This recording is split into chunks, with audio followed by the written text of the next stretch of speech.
Assalamualaikum. Bertemu kembali dengan saya Ciptaning, pengasuh Majelis Dzikir dan Sholawat Sirul Asro Surabaya. Mungkin selama ini kita sering bertanya-tanya, bagaimana sih tanda-tandanya seseorang itu yang telah berada di dalam penjagaan Allah, agar diri kita bisa merasakan, agar diri kita bisa mengetahui sehingga berhati-hati, agar istiqomah berada di dalam penjagaan Allah. Orang yang telah dijaga oleh Allah, dia dijaga imannya, dijaga Islamnya, dijaga ibadahnya, dijaga kehidupannya, dijaga keluarganya, dan segala urusannya, agar segala sesuatu yang dia kerjakan dan yang terjadi di dalam setiap kehidupannya tidak membuatnya lalai, tidak membuatnya di dalam kerugian serta kesedihan hidup. Lalu, bagaimana tanda-tandanya seseorang yang telah dijaga oleh Allah? Salah satu tanda-tanda seseorang yang telah dijaga oleh Allah, dia bisa menjaga hatinya dan dia bisa menjaga lisannya. Hatinya sudah tidak berprasangka buruk di dalam setiap segala sesuatu, dan hatinya mampu menerima segala keadaan, baik itu sedih, susah, bahagia, atau senang, hitam atau putih, dengan penerimaan dan kadar yang sama. Selalu diterima dengan rasa yang syukur, selalu diterima dengan rasa yang ridho, bahwa segala sesuatu yang terjadi, yang ada dan datang di dalam kehidupannya, itu adalah hal yang terbaik baginya. Hal yang terbaik yang datang daripada Allah, sesuai dengan kadar, sesuai dengan keadaan dirinya, sehingga dia mampu menerima segala sesuatu itu dengan kadar yang sama. Ingat, seseorang yang dijaga oleh Allah, tandanya adalah dengan hatinya yang terjaga dan lisannya terjaga. Sebelum dijaga oleh Allah, tentunya kita melakukan perjuangan-perjuangan untuk menjaga lisan kita, agar lisan kita ini tidak mengomentari kehidupan orang lain, tidak ikut campur kehidupan orang lain, tidak mengutuk, tidak menilai, tidak menghukumi kehidupan orang lain.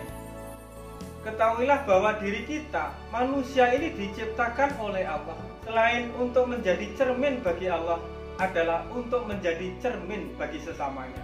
Sesungguhnya apabila diri kita itu cermin, maka tampilan yang di luar diri kita, keadaan yang di luar diri kita, setiap kelakuan, setiap perbuatan, setiap kejadian yang di luar diri kita, itu adalah cerminan bagi diri kita. Untuk itu, apabila kita melihat keburukan di luar diri kita, mungkin kita melihat aib orang lain, mungkin kita melihat keburukan orang lain, mungkin kita melihat perbuatan yang tercela dari orang lain, maka sesungguhnya apa yang kita lihat itu tidak lain dan tidak bukan adalah cerminan daripada diri kita. Kita melihat aib orang lain, mungkin kita sedang melihat bayangan atau cermin dari aib kita sendiri. Mungkin kita belum memohon ampun, belum menyadari, belum bertaubat kepada Allah, sehingga di dalam kehidupan kekinian ini Allah tampakkan, Allah pantulkan kondisi diri kita dengan aib-aib yang masih ada, aib-aib yang mungkin kita tutupi dengan senyum kita, dengan kata-kata kita, atau dengan perbuatan kita, yang semuanya itu serba pura-pura, hanya untuk menutupi aib-aib kita. Begitu juga dengan sikap, dengan perilaku kita yang lalu-lalu. Mungkin ada keburukan, mungkin ada kezaliman, mungkin ada kelalaian. Saat ini ditampakkan oleh Allah dengan memerankan orang lain yang menjadikan dia berbuat penuh dengan aib, penuh dengan kezaliman, penuh dengan kelalaian. Dan bisa jadi apa yang kita lihat itu adalah cerminan. Suatu saat nanti kita akan melakukan hal yang serupa, hal yang penuh dengan aib, hal yang buruk, hal yang zalim di kemudian hari.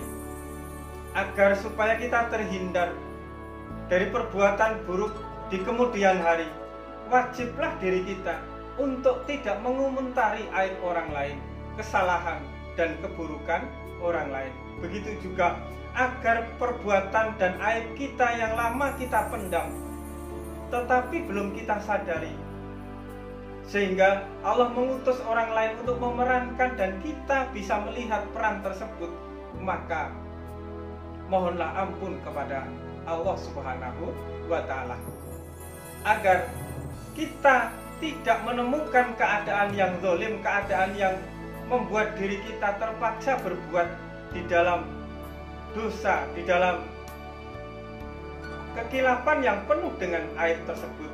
Maka apabila kita melihat cerminan diri kita sendiri di dalam bentuk melihat aib orang lain, di dalam bentuk menyaksikan keburukan, kezaliman orang lain, cukuplah kita beristighfar, jangan mengomentari, jangan menilai, jangan menghukumi, karena hal itu adalah bagian dan cermin daripada diri kita.